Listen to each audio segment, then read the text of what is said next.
10th Social Science, lesson number 23, topic 23.2.4, casteism, communalism, religious fundamentalism. So நம்ம நாட்டில் டெமோக்ரஸினால எவ்வளோ challenges, என்னென்ன சேலஞ்சஸ் தான் பார்த்துட்ருக்கோம். அதில் பார்த்தீங்கன்னாக்கா கேஸ்டிசம்னாக்கா உங்களுக்கே தெரியும், ஜாதி சம்மந்தப்பட்டது. ஸோ கேஸ்டிசம், இந்த கேஸ்ட்டுங்கிறது பார்த்திங்கனாக்கா ஆரம்ப காலத்துலேருந்து, பழைய காலத்துலேருந்தே பார்த்திங்கன்னா இது ஒரு குரூப்பை கிளாஸிஃபை பண்ணுறதா இருக்குது, அவங்க பிறப்பை பிரிக்கிறதா இருக்குது, டிஃப்ரென்ஷியேட் பண்ணி காட்டுறதா இருக்குது.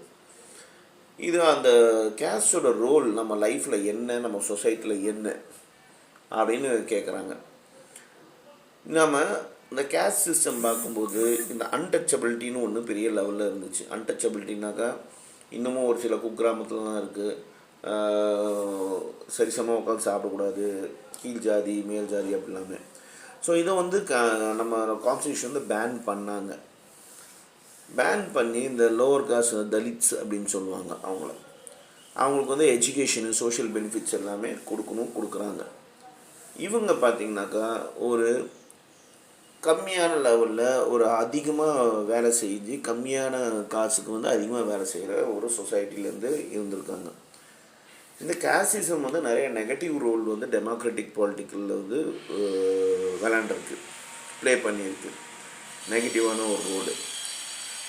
இந்த கேஸ்ட் சிஸ்டமு இந்த ஒரு டெமோக்ராட்டிக்கோட ஒரு வேராக இது வேலை செய்யுது. எப்படின்னாக்கா இன்றைக்கி இத்தனை கட்சிங்க இருக்குது, உலகத்துலேயே அதிகமாக கட்சி இருக்க நாடும் நாம தான், உலகத்தில் அதிகமாக ஜாதி இருக்க நாடும் நாம தான், உலகத்தில் அதிக லாங்குவேஜ் பேசுகிற நாடும் நாம தான், உலகத்தில் அதிகமாக பாப்புலேஷன் இருக்க நாடும் நாம தான். அப்படி இருக்கும்போது இப்போ எலெக்ஷன் வருது, நீங்கள் பார்க்கலாம், ஆளாளுக்கு ஒரு கட்சி புதுசாக ஆரம்பிப்பாங்க.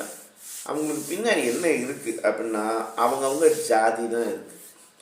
ஸோ இதுதான் இன்றைக்கி பெரிய ப்ராப்ளமாகவும் இருக்குது நம்ம டெமோக்ரஸியில். ஜாதியை வச்சு பிரித்து நிறைய பேர் லீடர் ஆகிட்டு இருக்காங்க, மக்களை ஏமாற்றிட்டு இருக்காங்க, பிரிச்சிட்டு இருக்காங்க. இதனால நிறைய ப்ராப்ளம் சொசைட்டியில் வருது. இது நீங்கள் அப்பப்போ பார்க்கலாம். ஸோ இது ஒரு முக்கியமான ஃபேக்டாகவும் இருக்குது. இதை பிரிக்க முடியறதில்ல டெமோக்ராட்டிக்கில் இருக்குது அப்படின்னு சொல்கிறாங்க. இது அந்த அரசியல்வாதிங்க அவங்களோட சுயநலத்துக்காக இந்த ஜாதியை வச்சு விளையாண்டுட்ருக்காங்க, மக்களை பிரிச்சிட்ருக்காங்க.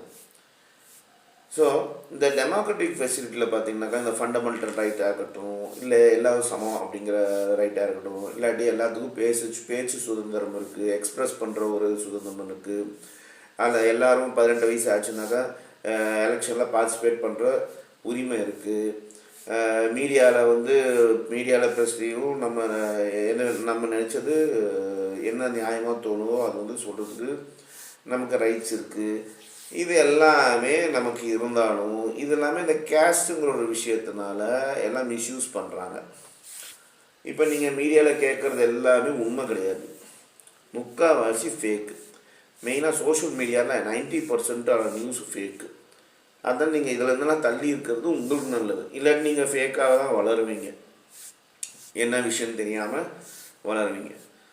ஸோ இந்த கேஸ்டிசம் பார்த்திங்கன்னா உங்களுக்கு கண்டினியூஸாக இந்த சோஷியல் எக்கனாமிக்கில் ஒரு இன்ஈக்வாலிட்டியை கொடுத்துட்ருக்கு. இந்தியா ஏற்கனவே சொன்ன மாதிரி இந்த எஸ்சி அப்படிம்பாங்க, ஷெட்யூல் காஸ்ட்டு, இல்லை ST schedule tribes, backward class, இவங்க எல்லாமே பல காலமாக சஃபர் ஆகிட்டு தான் இருந்தாங்க இந்த இன்ஈக்வாலிட்டினால. இது இந்தியா டெமோக்ரஸியில் ஒரு சீரியஸான சேலஞ்சாகவும் இருக்குது. இந்த ஒரு முக்கியமான விஷயம் என்னன்னாக்கா, இந்த பாலிட்டிக்ஸில் இன்றைக்கி பாலிட்டிசைசேஷன் ஆஃப் கேஸ்ட்னு ஒன்று இருக்குது, இல்லாட்டி கேஸ்டிசேஷன் ஆஃப் பாலிட்டிக்ஸ்னு ஒன்று இருக்குது. ஏற்கனவே நான் சொன்ன மாதிரி தான் இந்த இதை வச்சு, கேஸ்ட்டை வச்சு பெரிய லெவலில் இந்த ஓட் பேங்க்கை பிரிக்கிறாங்க. இன்றைக்கி பார்த்திங்கனாக்கா இந்த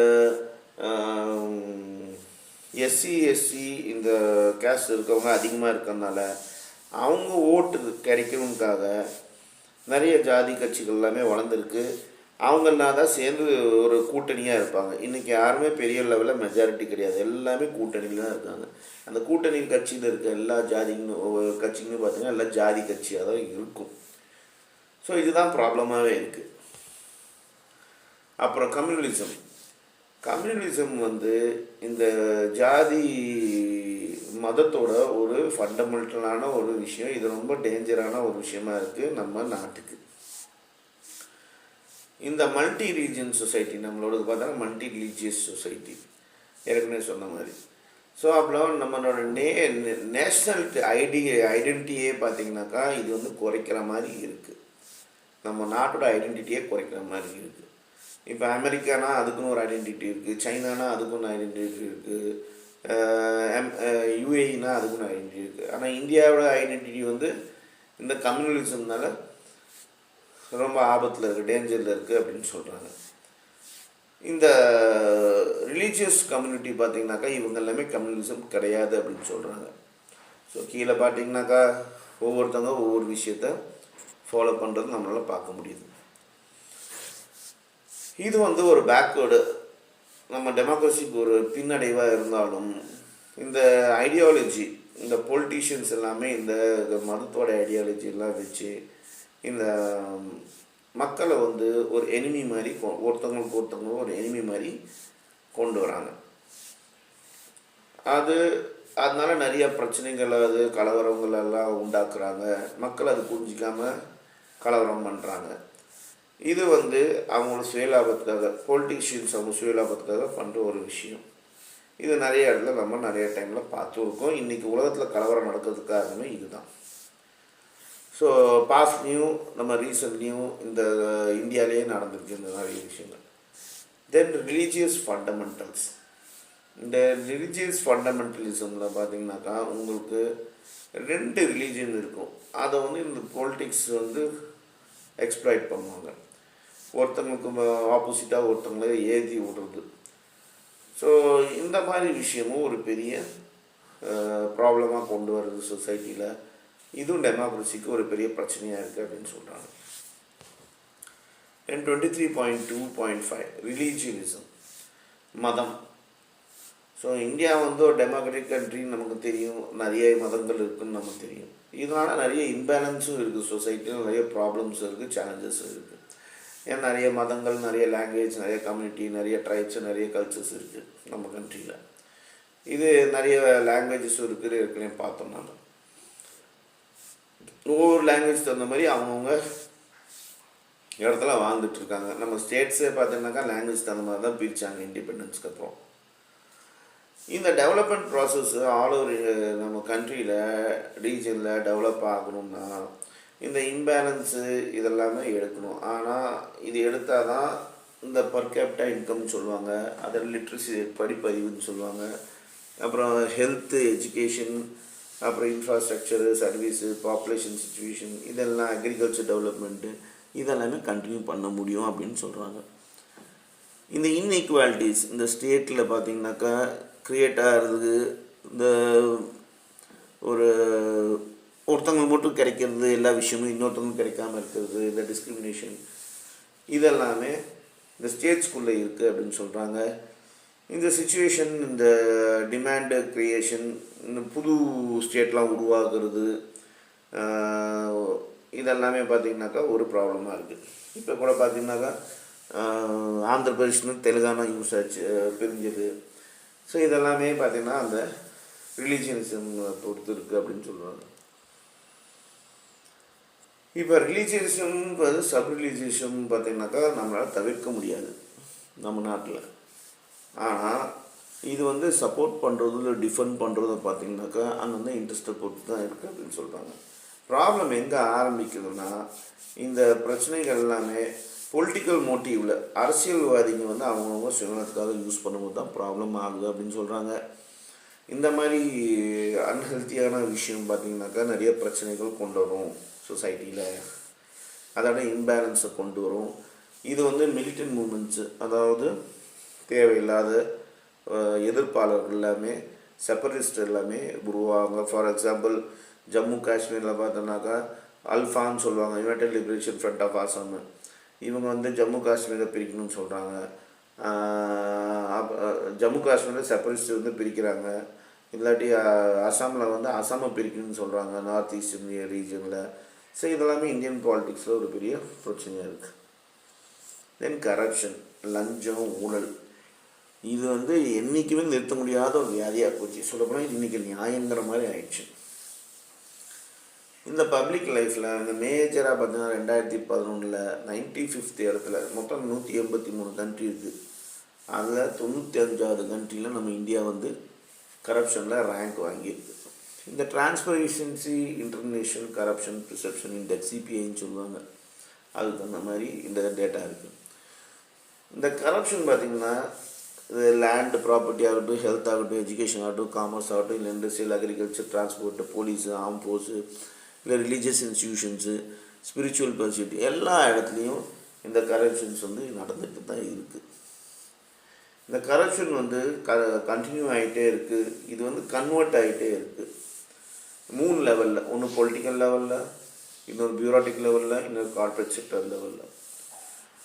இப்போ இந்த பொலிட்டிக்கல்ஸ், பியூரோக்ரட்ஸ், இந்த இண்டஸ்ட்ரியலிஸ்ட் இவங்கெல்லாம் பார்த்திங்கனாக்கா இந்த கரப்ஷனை ப்ராக்டிஸ் பண்ணிகிட்ருக்காங்க.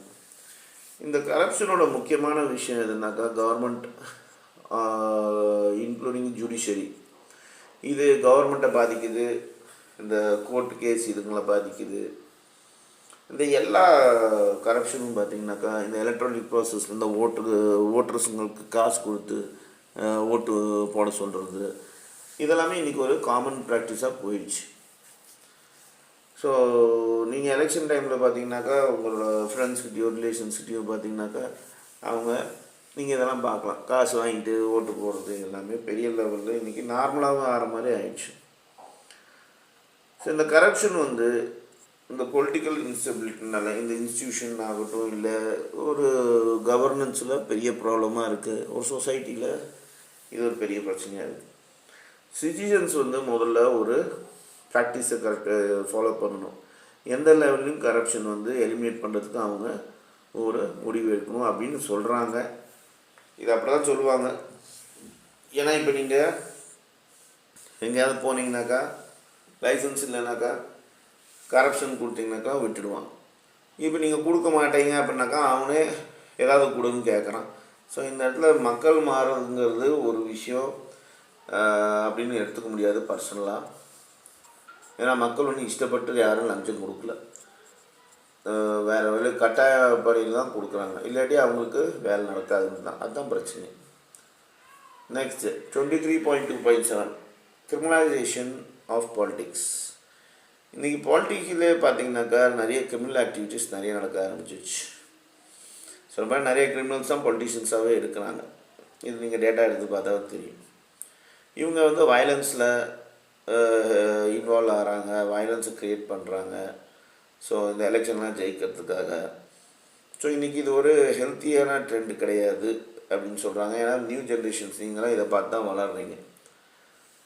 ஸோ இந்த மாதிரி கிரிமினல் ஆக்டிவிட்டீஸ் எல்லாமே டெமோக்ராட்டிக் வேல்யூஸ்க்கு ரொம்ப ரொம்ப சேலஞ்சிங்காக இருக்குது. ரீசெண்டாக பார்த்தீங்கன்னாக்கா இந்த கிரிமினல் பொலிட்டிக்கல்ஸ் பார்த்திங்கனாக்கா இதுலேருந்து ரெமடி ஆகிறதுக்காக, ஒரு தீர்வு ஆகிறதுக்காக ஒரு சீரியஸான விஷயங்கள் சென்ட்ரல் கவர்மெண்ட் எடுத்துருக்கு. அதோட ஸ்டேட் கவர்மெண்ட்டு ஸ்டெப்ஸ் எடுத்துகிட்டு இருக்காங்க. இது வந்து ஒரு சக்ஸஸ்ஃபுல் ஃபங்க்ஷனாக நம்ம கண்ட்ரியில் மாறணும். அதுக்காக இந்த ஸ்டெப்ஸ்லாம் எடுத்துகிட்டு இருக்காங்க. சிட்டிசன்ஸ் எல்லாமே பார்த்திங்கனாக்கா ஓட்டு போடும்போது அவங்க யோசித்து ஓட்டு போடணும். அவங்களுக்கு அந்த ஓட்டு போடுறவங்க இப்போ நீங்கள் யார் வேணாலும் ஃபாலோ பண்ணுங்கள். இன்றைக்கி சினிமா ஸ்டார்ஸுங்க தான் நிறைய பேர் வந்துட்டுருக்காங்க இதுக்கு, பொலிட்டிஷியன்ஸுக்கு. அவங்க பின்னாடி ஏதாவது கிரிமினல் பேக்ரவுண்ட் இருக்கா, அவங்களுக்கு முதல்ல தகுதி இருக்கா நம்மளை ஆள்றதுக்கு, இதெல்லாமே பார்த்து தான் நம்ம ஓட்டு போடணும். ஸோ நம்ம கையில் அந்த ஒரு பவர் இருக்குது. சும்மா ஒரு 4 படத்தை பார்த்துட்டு பஞ்ச் டைலாகை பார்த்துட்டு எல்லாமே ஓட்டு போடுறதுனால தான் நம்ம ஏமாந்துட்டு போயிட்டே இருக்கோம். ஸோ அந்த ஸ்டார் வந்து ஜாதி ஓரியன்டாக இருக்காரா, இல்லை என்ன மாதிரி அவரோட இது மோட்டிவெல்லாம் பார்த்து தான் நம்ம ஓட்டு போடணும். அதனால தான் வருஷம் தான் நோட்டா அப்படின்ட்டு ஒன்று இருக்குது. நோட்டானாக்கா யாருக்குமே ஓட்டு போடாத ஒரு விஷயம். அதோட பர்சன்டேஜ் அதிகமாகிட்டே இருக்குது. ஏன்னா மக்களுக்கு யார் மேலேயும் நம்பிக்கை இல்லை. ஒன்று கள்ள ஓட்டு போடுறாங்க, இல்லாட்டி ஓட்டு வாங்கின வாட்டி மக்களுக்கு எதுவுமே பண்ணுறது கிடையாது. 23.2.8 பொலிட்டிக்கல் வயலன்ஸ். ஒன்றும் இல்லை, இதுக்கு முன்னாடி ஒரு பாயிண்ட் சொல்ல விரும்புகிறேன். மக்களுக்கு மாதம் 3000 தரேன், பஸ்ஸு ஃப்ரீ தரேன், லேப்டாப் ஃப்ரீ தரேன், இதெல்லாம் ஃப்ரீயாக கொடுக்கறது நிறுத்திட்டு, இதெல்லாம் நம்ம காசு தான், இதெல்லாம் நிறுத்திட்டு வேலை வாய்ப்பு நல்லா பண்ணலாம், எஜுகேஷன் நல்லா பண்ணலாம், இன்ஃப்ராஸ்ட்ரக்சர் நல்லா பண்ணலாம், ஹைஜீனை நல்லா பண்ணலாம், ஹெல்த்தில் இதெல்லாமே பண்ணாங்கனாக்கா, நம்ம பணத்தை அதில் யூஸ் பண்ணாங்கனாக்கா ஆட்டோமேட்டிக்காக நல்லது நடக்கும். ஆனால் இது எந்த பொலிட்டிஷியனும் பண்ண மாட்டான், எந்த கட்சியும் பண்ண மாட்டான். ஏன்னா இதை வச்சு தான் ஓட்டி ஆகணும். மக்களை மாற்றி இப்படியே திசை திருப்பிகிட்டே இருக்கணும். இல்லாட்டி மக்களுக்கு நல்லது நடந்துச்சுனாக்கா அப்புறம் அவங்க சம்பாதிக்க முடியாதுல்ல. இதுதான் இருக்கிற டெப்த் பாயிண்ட். இது நீங்கள் புரிஞ்சுட்டா போகும்.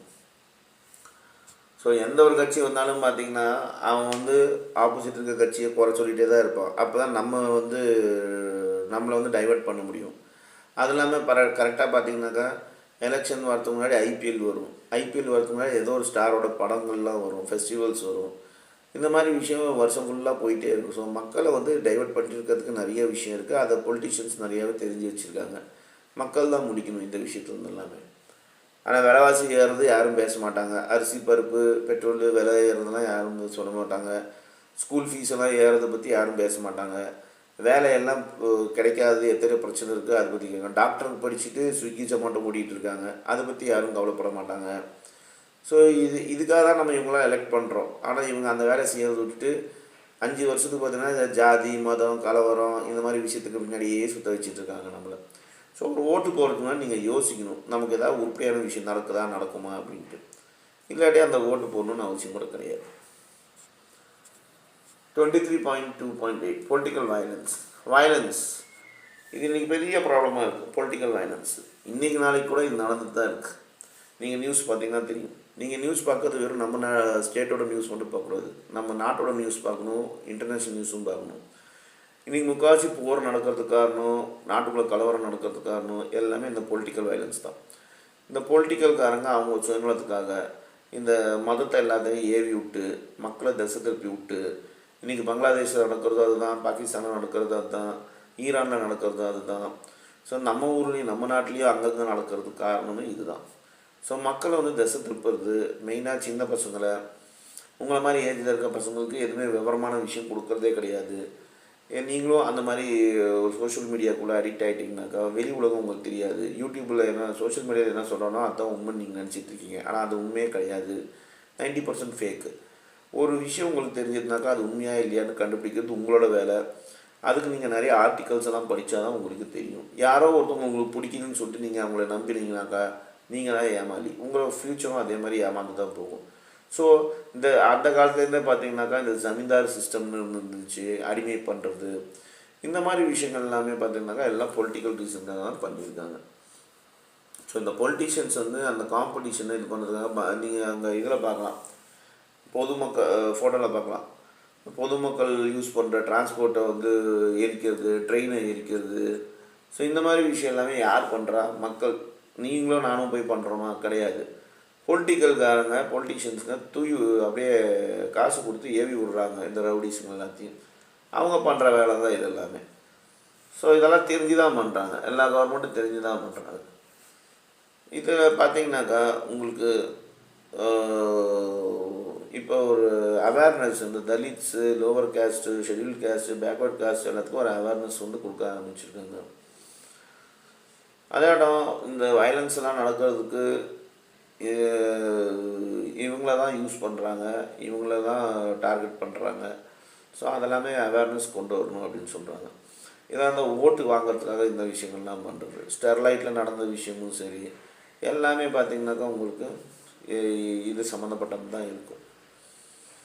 ஸோ இந்த ஸ்டேட்டு, இந்த செப்பரேட் ஸ்டேட் வேணும், இல்லை இந்த ஸ்டேட்டோட பவுண்ட்ரிஸு, இந்த வயலன்ஸ் எல்லாம் க்ரியேட் பண்ணுறது, இந்த இண்டஸ்ட்ரியல்ஸ் பார்த்திங்கனாக்கா ஃபார்மர்ஸை இது பண்ணுறது, அப்புறம் ஸ்டூடெண்ட்ஸை தூண்டி விடுறது, இதெல்லாமே பொலிட்டிக்கல்காரங்க பண்ணுற ஒரு வேலையாக தான் இருக்குது. இதை நாம் புரிஞ்சுக்கணும். 23.3 கரெக்டிவ் மெஷர்ஸ். ஸோ இதுக்கு என்ன மெஷர்ஸ் எடுக்கலாம்? கரெக்டான மெஷர்ஸ் அப்படின்னா, நம்ம நாடு ஒரு சீரியஸ் சேலஞ்சு இருக்குது, கொண்டு இருக்குதுன்னு நமக்கு நல்லா தெரியுது. இது பெரிய ப்ராப்ளமாகவும் இருக்குது, கவலையாகவும் இருக்குது. நம்ம ஃப்ரீடம் மூமெண்ட்டில் பார்த்திங்கன்னா மெயினாக ஃபார்மர்ஸ் இந்த இந்தியன் கான்ஸ்டியூஷனில் நிறைய இஷ்யூஸ் அவங்களுக்கு இருக்குது. அதே இடம் பார்த்திங்கனாக்கா அவங்க இந்த இண்டிபெண்டன்ஸ் கவர்மெண்ட்டு நிறைய நிறைய ரெஸ்பான்ஸ் இந்த சேலஞ்சஸ் எல்லாமே எடுத்துகிட்ருக்காங்க.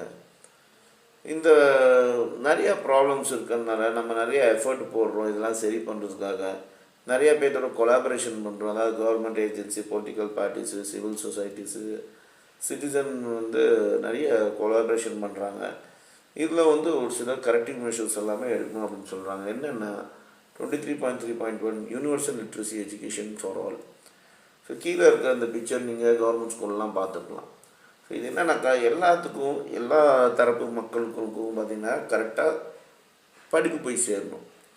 எல்லா குழந்தைங்களும் நம்ம நாட்டில் கண்டிப்பாக 14 இயர்ஸ் வரைக்கும் படித்தே ஆகணும்.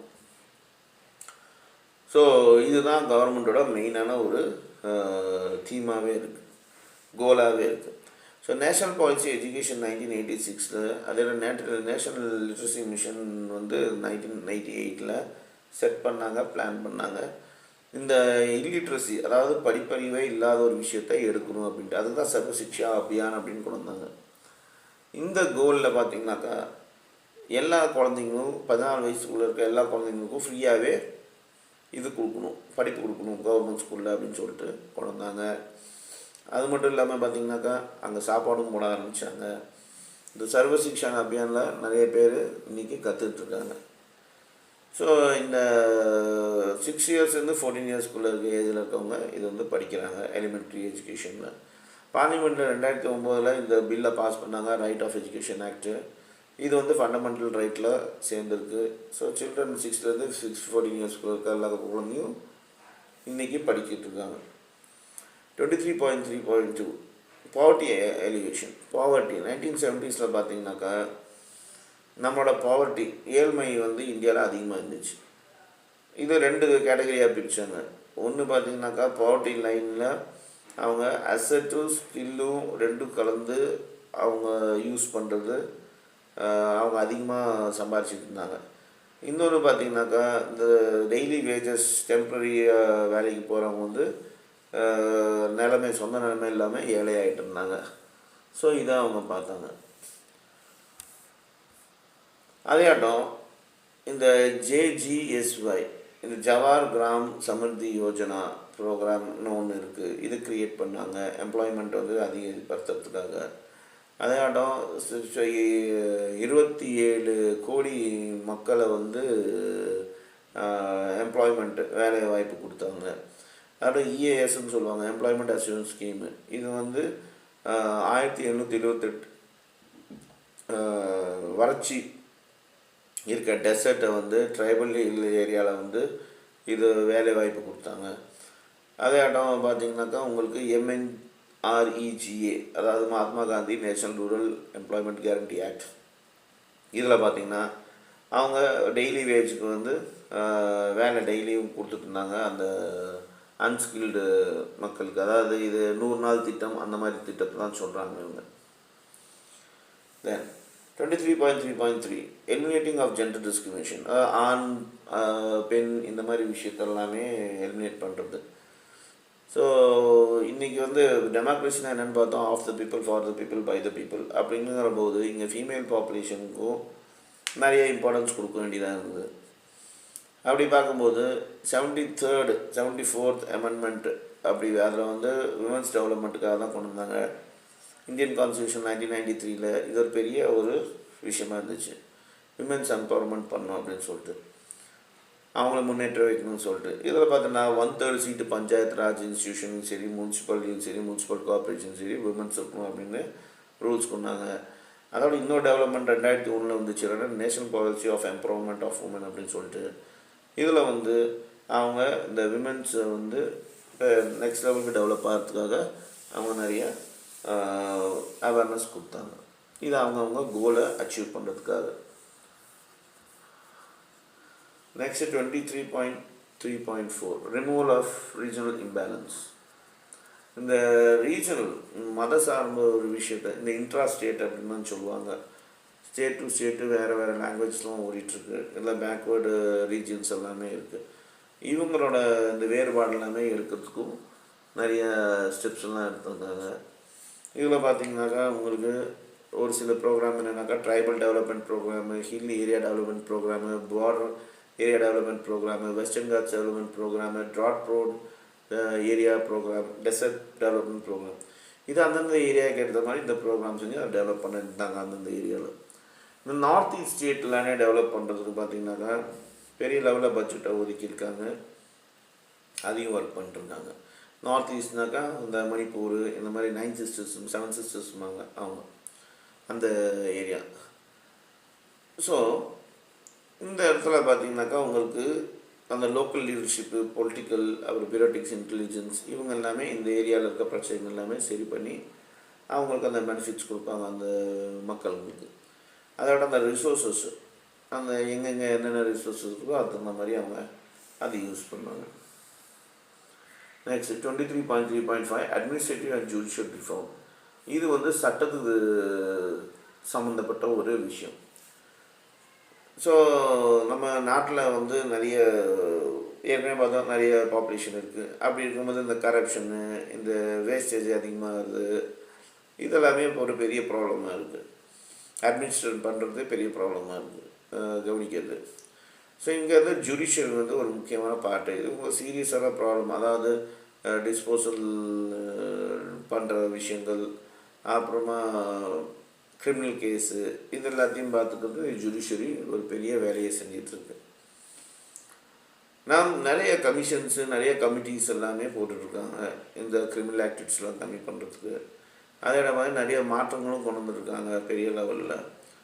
இந்த கமிட்டிஸ் எல்லாமே எதை ஃபோக்கஸ் பண்ணுனாக்கா அவங்க சிட்டிசன் ஃப்ரெண்ட்லியாக இருக்கிறதுக்காக பார்க்குறாங்க. அதோட குவாலிட்டியான குவாலிட்டியான ஒரு கவர்னன்ஸ் இருக்கணுக்காக ஸ்டெப்ஸ் எடுத்துகிட்ருக்காங்க.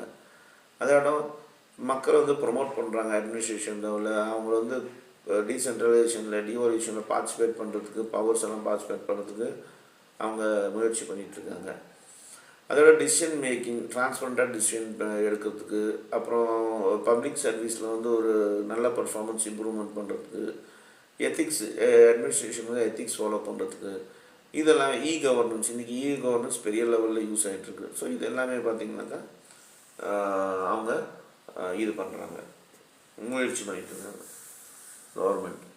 அதோட ஜுடிஷியல் ரிஃபார்மில் பார்த்திங்கனாக்கா உங்களுக்கு நிறைய ரெக்கமெண்டேஷன்ஸ், அதாவது மேஜர் இஷ்யூஸ் நிறைய இருக்குது. அதாவது simplification of rules and procedures, repealing outdated laws, பழைய சட்டங்கள் எல்லாமே தூக்கி புதுசாக கொண்டு வர்றது, அப்புறம் ஜட்ஜஸ் வந்து அதிகப்படுத்துறது, சீக்கிரமாக ஒரு கேஸை வந்து முடிக்கிறது, அப்புறமா ஜட்ஜஸை வந்து டிரான்ஸ்பரண்ட்டாக அப்பாயிண்ட் பண்ணுறது. ஸோ இந்த மாதிரி விஷயங்கள் எல்லாமே இருக்குது. அப்புறம் 23.3.6 sustainable development, economical, social and environment.